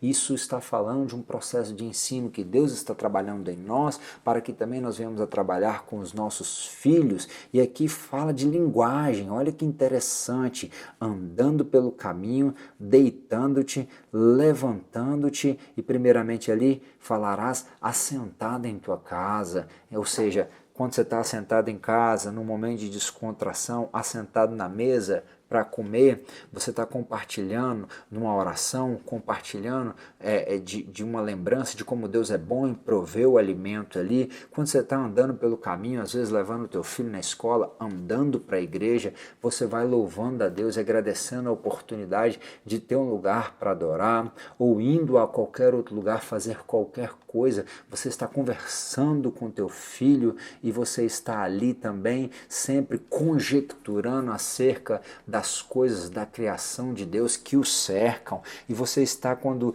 deitando e se levantando, deitando e agradecendo ao dia, levantando, pedindo misericórdia ao Senhor por aquele dia e em tudo reconhecendo Deus, ensinando o teu filho não somente ficar tochando, né, que nem o povo diz lá no interior de Minas, da onde eu vim, ficar forçando goela abaixo o versículo bíblico, não, aplicações desses versículos, fazer palatável, digerível esse alimento que é dado aos filhos de modo contextualizado, diversas formas, em vários momentos do seu dia, você criar um contexto espiritual para o seu filho, né? Vós, filhos, sede obediente aos vossos pais no Senhor, porque isto é justo. Então o próprio comentarista falou, por quê? Porque é justo, é a justiça de Deus, Deus quis assim e é bom assim, porque assim Deus está falando que os filhos devem confiar na sabedoria dos pais. Honra ao teu pai e à tua mãe, que é o primeiro mandamento, com promessa para que te vá bem e vivas muito tempo sobre a terra. Efésios 6, de 1 a 3. Vós, filhos, obedecereis em tudo aos vossos pais, porque isto é agradável ao Senhor. Bem, aí aqui tem um contexto de obedecer e de honra. O que é, Diego, o rupakuo? É ouvir e escutar. Esse obedecer aqui não é somente papai mandou, você vai lá e faz uma coisa mecanicamente. Não, você está ouvindo, você está escutando, você está entendendo e você vai fazer de acordo com aquilo que te foi solicitado, buscando a coerência, e ainda que você não entenda a coerência daquilo que foi solicitado, você faz, mas entende que com o tempo você vai entender, né? De alguém que ao toque na porta vem ver quem é, né? A porta do coração do teu filho precisa ser tocada por você para que ele abra e ele, essa obediência seja como um ato de amor, de abrir o coração para que você possa entrar e viver ali. O seu filho vai abrigar a você dentro do coração dele, por isso ele vai te obedecer. Pelo amor, responsabilidade de um porteiro, ouvir uma ordem, obedecer, ser obediente, submeter-se, mais uma vez a palavra submissão, né? Obedecer, honra. Então a obediência, o comentário está falando que os filhos devem obediência enquanto estiver debaixo do teto do pai, mas a honra tem que ser honrar, o pai tem que ser honrado em todo o tempo, e até mesmo com questões materiais, se for necessário, cuidados no futuro. Honra o pai até que ele viva, né? E o que é honra? Estimar um valor fixado. Então está falando aqui de questões financeiras também, né? Para o valor de algo que pertence a si mesmo. Ter honra, reverenciar, venerar, assim como a esposa tem que reverenciar o marido, honrar o marido, valorizar o marido, os filhos também têm que honrar o pai, valorizar o pai, né? Ter ele como precioso, né? Assim como a esposa, é lindo, né? Vale a pena lembrar, eu não tinha colocado aqui, mas o Senhor me lembrou agora, eu vou ler, leia comigo aí, abra sua Bíblia, o livro de Salmos, Salmo de número 128, falando de como também é honrada a mulher que serve ao Senhor, o pai que serve ao Senhor, a família que serve ao Senhor. É curtinho, ó. Bem-aventurado aquele que teme ao Senhor e que anda nos seus caminhos. Pois comerás do trabalho das tuas mãos, feliz será e te irá bem. A tua mulher será como uma videira frutífera ao lado da tua casa, e os teus filhos como plantas de oliveira à roda da tua mesa. Eis que assim será abençoado o homem que teme ao Senhor. O Senhor te abençoará desde Sião, e tu verás o bem de Jerusalém em todos os dias da tua vida, e verás os filhos dos teus filhos e a paz sobre Israel. O Salmo 127 ainda fala da questão dos filhos, e agora o Salmo 128 está falando que bem-aventurado o homem que teme ao Senhor, que cria, que gere, que lidera a sua família, que pastoreia a sua família no temor do Senhor, e bem-aventurado também a mulher que teme ao Senhor, que essa família dará frutos e os teus filhos serão como frutos da oliveira ao redor da mesa. Ali fala de azeite, da presença do Espírito Santo, né? Isso é lindo, e assim os filhos trazem honra para a mãe e para o pai também, né? Honra, estimar como grande valor, precioso, mantido em honra, especialmente querido. Meu Deus, como os meus pais são queridos. Eu perdi a minha mãe quando eu tinha 25 anos. Eu não era servo do Senhor e eu creio que eu só estou nos caminhos do Senhor por conta da partida dela. Então eu te convido a valorizar os teus pais. Infelizmente hoje eu não tenho meu pai tão próximo, ele está em outro estado, em outra cidade, e por muitas questões, infelizmente, eu não posso estar tão perto dele. Mas eu o amo e reconheço e valorizo tudo que os meus pais fizeram por mim. E que você também possa fazer isso. Por mais difícil que tenha sido a sua convivência, honre os teus pais. Honrar pai e honrar mãe é primeiro mandamento com promessa.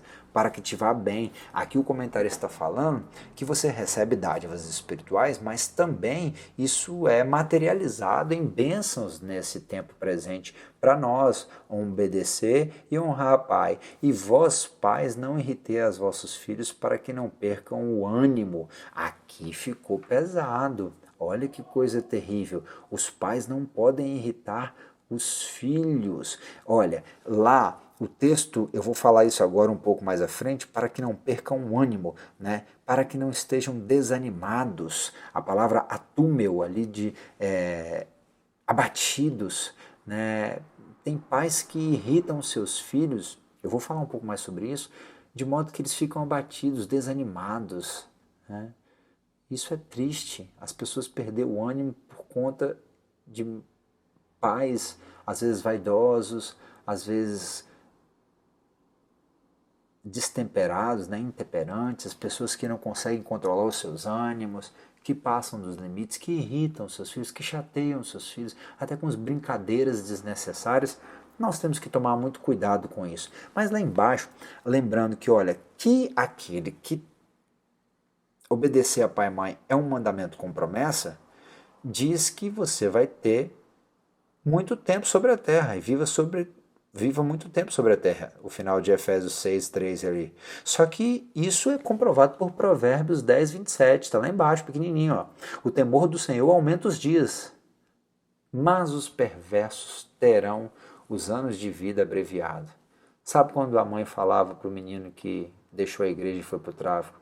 Meu filho, sai dessa vida, e muitas das vezes ele não deu valor. A quantidade de vidas que são ceifadas é terrível, né? Tem uma música que cantava antigamente, que eles chamavam de louvor, que quem tem promessa de Deus não morre, morre. Quem tem promessa de Deus busca se manter debaixo da promessa de Deus.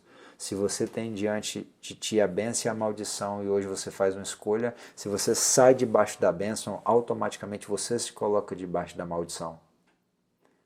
Né? Eu não sei qual é a sua condição, talvez você tenha saído debaixo da bênção.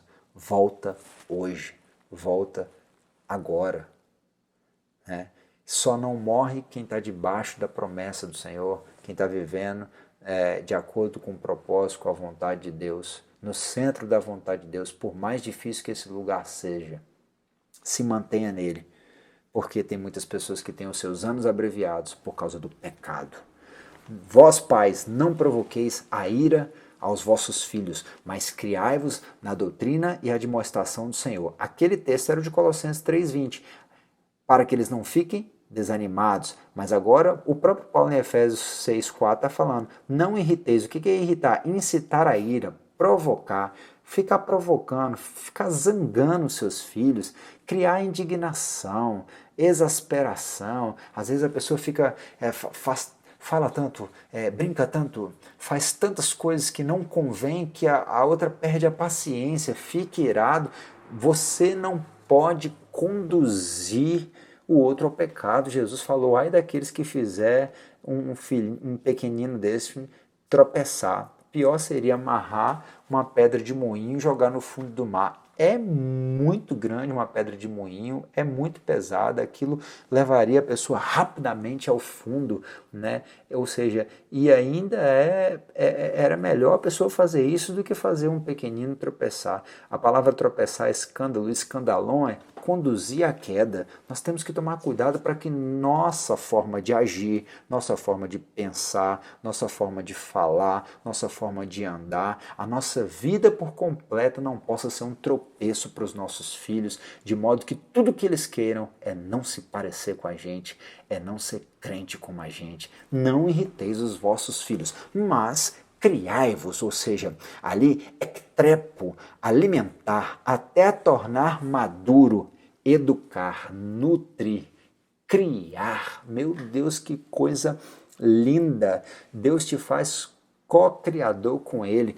É uma obra que está sendo formada ali, está sendo moldada e pelas tuas mãos, é uma obra feita em conjunto, né? Feita a 4 mãos, pais e mães, não, as 6 mãos, as mãos do Senhor também estão trabalhando ali, e você está alimentando e educando, nutrindo nutrindo espiritualmente, nutrindo emocionalmente, nutrindo sentimentalmente, ou seja, tudo aquilo que o marido é obrigado a fazer com a esposa, ele também é obrigado a fazer com os filhos, e a esposa também faz com os filhos a partir do aprendizado que pegou com o marido, eu digo aprendeu com o marido, mas na convivência, né? Pegou com o Senhor, com o Espírito de Deus, alimentar até tornar-se maduro, criar todos os contextos para que aquela vida cresça, nutrida em espírito, alma e corpo para ser maduro. Lembra do amor? Quando eu era menino eu fazia coisas de menino, mas agora que eu me tornei maduro, agora que eu não sou mais menino, eu consegui amar. Nossa, coisa linda ali o texto de 1 Coríntios 13. Mas educando, criando, nutrindo, alimentando, aonde? Na admoestação e exortação, no tese, que o comentarista até traz, mas tem uma variante um pouco mais profunda, que é nous, ali, olha, como é que é essa admoestação e exortação? Incluindo igualmente a faculdade de perceber e entender bem como a habilidade de sentir. Olha que coisa interessante, a Teresa sempre faz isso e isso é maravilhoso, eu fico deslumbrado com essa habilidade que ela tem de às vezes conduzir o João e a Catarina, mesmo tão pequenininha, a vivenciar coisas simples e dentro das coisas simples contemplar a grandeza do nosso Deus Criador. Nós perdemos nessa vida corrida a capacidade de contemplar, e com a capacidade de contemplar, nós perdemos muitas das vezes a capacidade de perceber, de entender com habilidade e de sentir as sutilezas das coisas e também de reconhecer e de glorificar a Deus nisso. E aí também, muitas das vezes, a nossa capacidade de julgar, de determinar, de sentir, de discernir, ela fica limitada pela nossa falta de contemplação, ou seja, os pais, eles precisam criar nos filhos a capacidade, a habilidade, isso é a admoestação e exortação, está aqui, no Strong, o dicionário simples que nós sempre citamos, né? A capacidade de discernir, a capacidade de contemplar, a habilidade de sentir e de saber também discernir os sentimentos. Olha, capacidade para a verdade espiritual, faculdade de perceber as coisas divinas, sensibilidade para ouvir a voz de Deus, para entender quando Deus está falando, e porque se você não entende, você não vai obedecer. Então, a submissão está ligada a esse entendimento também, de reconhecer a bondade e de odiar o mal, o poder de ponderar e julgar sobriamente, calmamente e imparcialmente, né? Não é somente buscando os próprios interesses. Nós vemos uma geração de crianças que elas são mimadas e que elas são criadas conforme as próprias vontades. Os valores se inverteram tanto que em casas são os pais que são submissos aos filhos muitas das vezes, e em nome de os pais deixarem as crianças na babá eletrônica, televisão, celular, as mídias sociais, ou até mesmo outra pessoa que eles pagam para tomar conta dos filhos e que às vezes deseducam, como muitas escolas até mesmo fazem isso, deseducam enquanto eles estavam lutando para educar, mas eles muitas das vezes supervalorizaram estar lá fora ganhando dinheiro para dar o melhor para o filho, e às vezes esqueceram que o melhor que você pode dar para o seu filho é a sua presença. Esse é o melhor presente, a sua presença, né? De modo que o comentarista vai trabalhar ali também, que nós ensinamos pelo que falamos, nós ensinamos por aquilo que mostramos, mas ensinamos também por aquilo que somos, né? Então, muitas das vezes os nossos filhos não conhecem a nós porque não convivem conosco, porque nós não damos tempo. Quantas crianças que são deixadas nas creches dormindo e que voltam para suas casas dormindo e que muitas das vezes passam dias sem ver os seus pais.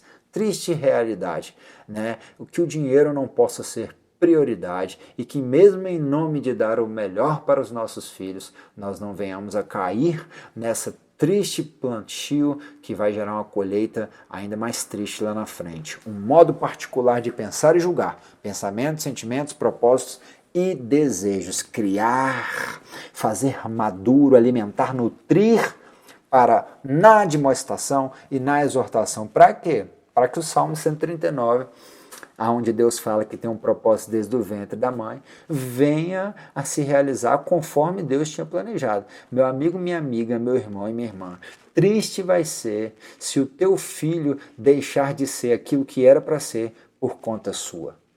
Eu sei que tem o livre-arbítrio, eu sei que tem as escolhas dos nossos filhos. Eu estou fazendo um esforço tremendo, a minha esposa ainda mais, para educar os nossos filhos que ainda são pequenos e que lá na frente enfrentarão grandes adversidades e terão que fazer escolhas muito sérias. Mas, se eles fizerem más escolhas por conta da minha incapacidade de os suprir e de os ensinar, pode ter certeza que a responsabilidade é minha, assim como também é a sua. Vamos valorizar a educação e a criação dos nossos filhos. Aonde? Na disciplina, diferente aqui do didaxis que nós trabalhamos na questão da doutrina, essa palavra na admoestação e doutrina aqui é paideia, do termo de onde vem o pédia, o pedagogo. Antigamente, na história antiga, quando um império ele era conquistado, os intelectuais eles viravam escravos domésticos e muitos dos grandes, como foi no caso de Alexandre o Grande, eles eram criados, educados. O caso Alexandre o Grande foi educado por Aristóteles, não era um escravo, mas isso acontecia muito na educação das crianças. O pedagogo ele era aquele que era responsável por poder conduzir a criança ao conhecimento, fosse ele o tutor, o instrutor, ou conduzindo ele para que outro viesse a ensinar. O pedagogo, se ele não realizasse o trabalho dele de educar a criança como deveria ser feito, ele podia ser morto. Olha que coisa tremenda. Isso é o panorama histórico, mas ali tem um fundo espiritual muito sério, a responsabilidade da educação dos nossos filhos. E muita gente está morrendo espiritualmente, por quê? Porque não cumpre e não faz o que precisava ser feito e quer fazer um monte de outras coisas, mas deixa ali os filhos entregues nas mãos do inimigo. Meu Deus, que coisa terrível. O que é o paideia ou pédia, todo o treino e educação infantil que diz respeito ao cultivo da mente e da moralidade e emprega para este propósito as ordens e admoestações. Isso, preste atenção, por favor, isso daqui não é responsabilidade da escola, isso aqui não é responsabilidade da professora da escola bíblica, isso aqui é responsabilidade do pai e da mãe, que tem que criar na disciplina, na doutrina e na admoestação. Olha o que é aqui ensinar, o que diz respeito ao cultivo da mente e da moralidade. Também inclui o treino do cuidado do corpo. Por que as instituições religiosas desvalorizam tanto o templo do Espírito? A Bíblia diz que aquele que destrói o templo do Espírito, o Senhor o destruirá. A gente fala tanto que crente não bebe, mas come para valer. Não, cuidado com o pecado da gula, continua sendo pecado, Nós temos que trabalhar. Esse menino, meu Deus, só Jesus. Agora virou um tal de hiperativo, remédio. As pessoas estão dando remédio para as crianças e as crianças são somente dinâmicas, estão cheias de vida, precisam correr, precisam brincar e às vezes elas só querem que você esteja ali com elas, podendo pular, podendo brincar, podendo correr, podendo gastar essa energia, um cuidado que tem que ser feito com o corpo. Tudo o que em adultos também cultiva a alma, especialmente pela correção de erros e contenção das paixões. Paixões no grego, patos, estavam relacionadas a doenças da alma. A criança, ela é perversa desde tenra idade, a Bíblia fala. Então, desde pequena, ela tem instintos de rebeldia. Eu vou trocar a fralda da minha filha, ela não gosta de ficar deitada e ela quer espernear, e ela vai fazer 1 ano ainda, e ela começa a esticar a perninha, chora e grita, e eu estou trocando a fralda dela, eu estou fazendo um benefício para ela, mas existe um instinto de rebeldia por conta da natureza do homem caído, então nós precisamos ali de uma correção, de corrigir, de conduzir pelo caminho correto. Hebreus vai falar que quando nós somos corrigidos, nós não gostamos, mas depois isso gera fruto, então precisa ser feito. Instrução que aponta para o crescimento em virtude, precisamos valorizar, estimular e contribuir para que os nossos filhos cresçam nas virtudes cristãs. Castigo, punição, aquele que usa a vara livra do inferno, dos males com os quais Deus visita homens para a sua correção. Meu amigo, se você entendesse que Deus te corrige com amor para que você não se perca de vez, você vai saber lidar com isso de melhor forma. purificar pela aflição de males e calamidades. Parece difícil, mas lembrando do ourives, o ourives purifica o ouro pelo fogo. E o profeta falou que o Senhor nos conduziria à fornalha da aflição para que ali nós fôssemos purificados. Se Deus nos purifica, nos santifica, nos molda, nos limpa, nos faz mais reluzentes, refletindo o brilho dele como um ouro que é trabalhado pelo ourives, ali reflete o brilho do ourives e nós a cada dia nós somos ali pelo sofrimento. Se Cristo, conforme Hebreus, aprendeu obediência pelo sofrimento, também nós aprendemos, e assim, muitas das vezes, os sofrimentos, olha, entenda, às vezes a melhor coisa que você vai fazer é dizer não para o teu filho, é falar não, é negar algumas coisas para ele, é fazer ele entender que algumas coisas têm limites, que algumas coisas não são possíveis, para que ele tenha parâmetros, para que ele tenha regras, para que ele entenda que não é do jeito que ele quer, né? Então nós vamos muito... Isso vai gerar sofrimento? Claro que vai, mas o caráter dele vai estar sendo moldado pelo sofrimento, até mesmo negando coisas, né? Como, imagina se Deus nos desse tudo. Glórias a Deus que o Senhor não nos dá tudo que nós queríamos, mas que Ele tem concedido a nós tudo aquilo que nós precisamos conforme o querer dEle para que o nome dEle seja glorificado. Aleluia! Glórias a Deus!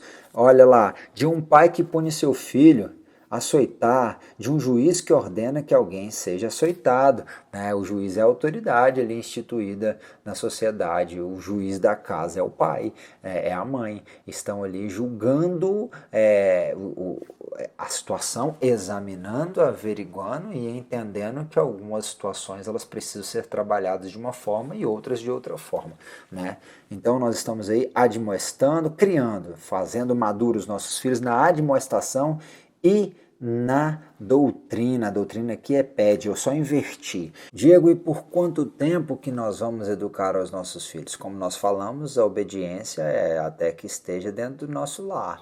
Agora, a honra é enquanto os pais viverem, os filhos têm que honrar os pais. Mas existem fases diferentes no ensino, né? Assim como existe uma fase da criança, onde o caráter é forjado até 7 anos, depois ele é corrigido, moldado até uns 12. Quando chega na adolescência, é mais fácil que você tendo bons amigos que vão fazer a ponte, a criança ela tem outras referências adultas, de pessoas saudáveis, que podem ser também pessoas que vão validar o ensino que você já deu a elas. É importante boas amizades, né? Porque senão ela vai buscar essas referências, infelizmente, no professor da faculdade, no adulto da esquina, o camarada que vai o conduzir, o seduzir para situações que não são convenientes. Então, um bom vínculo de amizades, de pessoas saudáveis que amam ao Senhor e que vivem para a glória de Deus é muito importante também numa fase da adolescente, depois também na fase da juventude, até condução da formação da família daquele jovem, agora já um adulto, ele formando a sua própria família. Existem momentos diferentes onde você vai instruir o seu filho, lidar com ele de uma forma diferente, né? Exorta semelhantemente os jovens a que sejam moderados. Eu não vou trabalhar, é interessante, eu vou acabar fazendo uma live para os jovens só sobre esse assunto de Tito 2, de 6 a 8, porque tem muitos segredos nos originais para cada uma dessas palavras, né? Exorta os jovens exorta semelhantemente os jovens a que sejam moderados. É pessoa equilibrada, pessoa que sabe como lidar com as coisas da vida, que já entendeu que a vida não é de qualquer jeito, porque o jovem ele é muito disperso, ele fica muito voando, ele idealiza muitas coisas e às vezes não consegue enxergar os processos. Não, equilibrados, moderados, né? Em espírito ligado nas coisas do céu, mas com os pés no chão para traçar o processo, o trajeto e o processo que precisa ser vivido aqui, o trajeto que precisa ser traçado.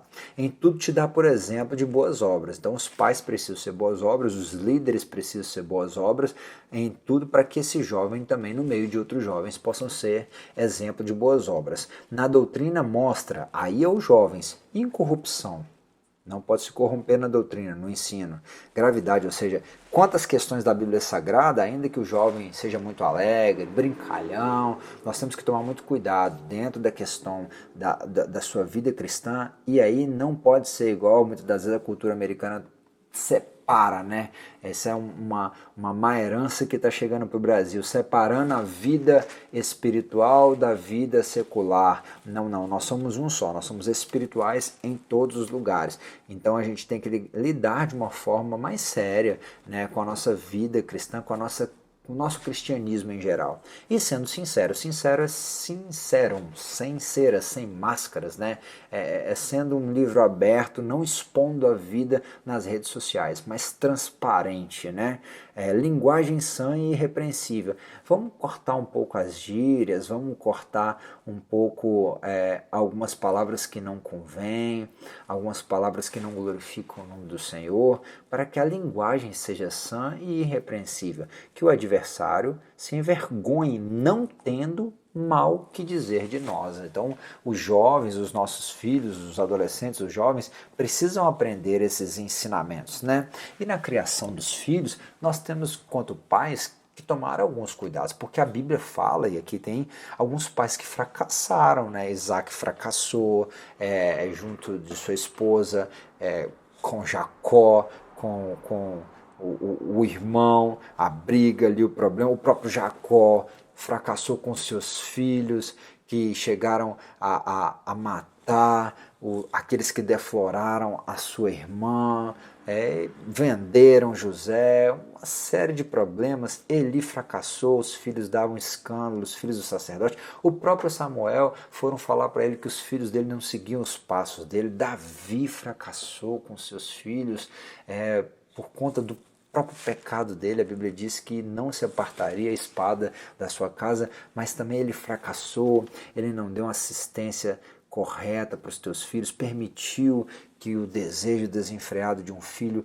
consumisse a irmã, não deu uma palavra de consolo para a filha quando essa foi estuprada, não orientou o irmão que veio assassinar o outro irmão, uma série de problemas, né?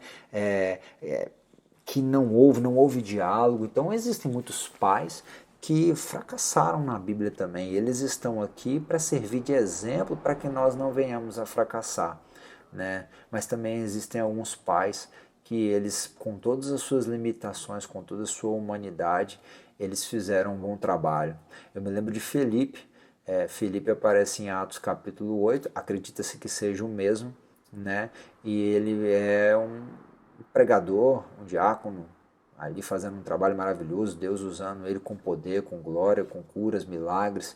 Ele vive uma experiência extraordinária, indo pregar para o eunuco, depois é trasladado e continua evangelizando.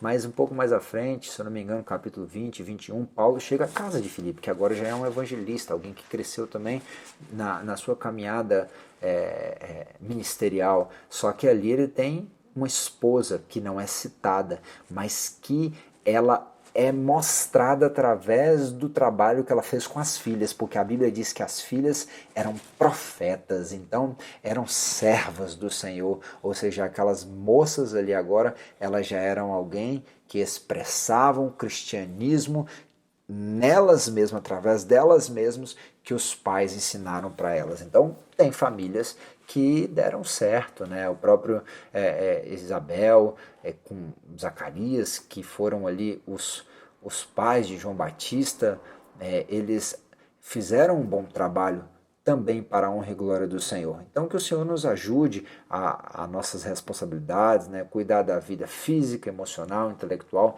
e espiritual dos nossos filhos.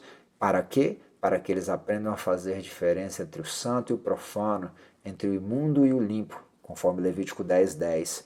Devemos educar a criança no caminho em que deve andar e até quando envelhecer não se desviará do caminho. Provérbios 22. Nós estamos chegando ao final dessa lição, uma lição que ficou um pouco mais complicada, mais comprida, mas obrigado por você ter nos acompanhado até agora. Curta, compartilhe essa aula, se inscreva no nosso canal se você ainda não fez, e em tudo isso é bom a gente refletir que sem o amor nada seria possível. Seríamos como um sino que retine. Mas o amor não é tão fácil de ser exercitado, de ser aplicado, em especial dentro dos nossos lares, na nossa família, junto à nossa esposa, junto aos nossos filhos. O próprio Pedro mostrou isso e ele foi confrontado pelo Senhor Jesus, mas tempo depois, à medida que ele alcançou maturidade, ele nos deixou o ensinamento de como proceder para que alcancemos também esse amor. Vem comigo aqui que nós já estamos encerrando. E depois de terem jantado, disse Jesus a Simão Pedro: Simão, filho de Jonas, amas-me mais do que estes? E ele respondeu: Sim, Senhor, tu sabes que eu te amo. E disse-lhe: Apacenta os meus cordeiros. Tornou a dizer a segunda vez: Simão, filho de Jonas, amas-me? E disse-lhe: Sim, Senhor, tu sabes que eu te amo. E disse-lhes: Apacenta as minhas ovelhas. Primeiro os cordeiros, né? Jovenzinhos, puros, depois as ovelhas, as mais maduras. E disse-lhe a terceira vez: Simão, filho de Jonas, amas-me? Simão entristeceu-se por lhe ter dito terceira vez: Amas-me? E disse-lhe: Senhor, tu sabes tudo. Tu sabes que eu te amo. E Jesus disse: Apacenta as minhas ovelhas. Cuida dos seus cordeirinhos, aqueles que ainda não são maduros. Cuida das suas ovelhas, aquelas que já têm mais maturidade, e também do rebanho, Pedro. Mas para isso aprenda o que é amor. Jesus está perguntando: Pedro, ágape, Pedro, agapau, você tem capacidade de me amar sacrificialmente? Você morreria por mim, Pedro? E Pedro está falando: Senhor, eu te amo filos, eu te amo estorgui, né? Eu te amo como amigo, eu te valorizo, mas eu não sei se eu tenho capacidade de morrer por ti. Eu não sei se eu tenho capacidade de ágape, de viver um amor sacrificial. Tempo depois, Pedro já vai escrevendo a sua carta, na sua segunda carta, capítulo de número 1, ele ensina pra gente como a gente chegar ao agapau, né? E ele fala lá, ó: E vós também, pondo nisto toda diligência, acrescentai à vossa fé a virtude, e a virtude a ciência, e a ciência a temperança, e a temperança a paciência, e a paciência a piedade, e a piedade o amor fraternal, e o amor fraternal a caridade, que é aqui o ágape, né? Então o que Pedro está falando? Olha, existe uma estrutura, existem passos a serem seguidos, degraus a serem subidos um a um. Se você conseguir, eu não amei o Senhor lá atrás, mas se você seguir essa estrutura, essa receitinha, não dá para tirar nenhum dos ingredientes do bolo, senão não vai virar o bolo, vai virar outra coisa, mas o bolo que você queria não vai virar. Segue essa receita aqui: diligência, né? Ser bem aplicado, ser determinado, ser sóbrio, ser alguém que está ali fazendo conforme o propósito. Acrescentar a diligência à virtude, está relacionado ao poder, mas também está relacionado ao poder que trabalha na moral, né, que trabalha para forjar o caráter. Acrescentar a virtude à ciência, conhecimento, mas o conhecimento, não só o conhecimento profundo das coisas de Deus e da verdade de Deus. A isso a temperança, e a temperança a paciência. Nós falamos muito sobre isso, sobre sofrer as afrontas, sobre aguentar pacientemente, né? A piedade é a vontade de agradar a Deus em cada detalhe. E aí o amor fraternal, que era o que ele sentia, que é um amor que cria contextos, a ponto de você criar todos os contextos para sua esposa e para o seu filho se desenvolver. E se eles chegarem a não ser aquilo que você esperava, se necessário for, você entra com ágape e se sacrifica por causa deles. E irá diante dele no espírito e virtude de Elias para converter os corações dos pais aos filhos e os rebeldes à prudência dos justos, com o fim de preparar ao Senhor um povo bem disposto. A figura de João Batista profetizada lá no livro de Malaquias e agora ali no livro de Lucas relatada, ele era aquele que iria voltar o coração dos pais aos filhos, que o Senhor possa fazer voltar os nossos corações, de maridos às nossas esposas, e das nossas esposas aos esposos, e dos pais aos filhos, e dos filhos aos pais, e que a nossa família seja um lugar onde a presença do Senhor habite, que nós venhamos a sermos incendiados, renovados pelo seu infindável amor. Que Deus em Cristo te abençoe, meu irmão. Que o Senhor te abençoe, minha irmã. Que a sua casa seja um quartel-general, um lugar de restauração, um lugar de paz, um lugar de alegria, um lugar de comunhão, um lugar da presença do Senhor, um lugar onde o nome do Senhor é glorificado em tudo. A conclusão vai nos dizer assim, no modelo divino, todos os membros da família cumprem deveres específicos. O marido tem o dever de liderar e amar sua esposa. A esposa tem o dever de se submeter e de respeitar a liderança de seu marido. Aos pais, o dever de educar os filhos segundo as Escrituras. Aos filhos, o dever de obedecer e honrar os seus pais. Assim, o amor, o respeito mútuo e a prosperidade fazem parte da família que se porta conforme Deus planejou. Que nós permitamos o Espírito Santo de Deus trabalhar em nossas vidas, nos conduzindo a compreender a palavra de Deus e viver de acordo com essa palavra, para que assim nós venhamos a viver o propósito e a viver cada um de nós na sua especificidade, cada um no seu lugar, cada um na sua família, aquilo que Deus planejou. Deus em Cristo te abençoe. Tenha um bom final de semana.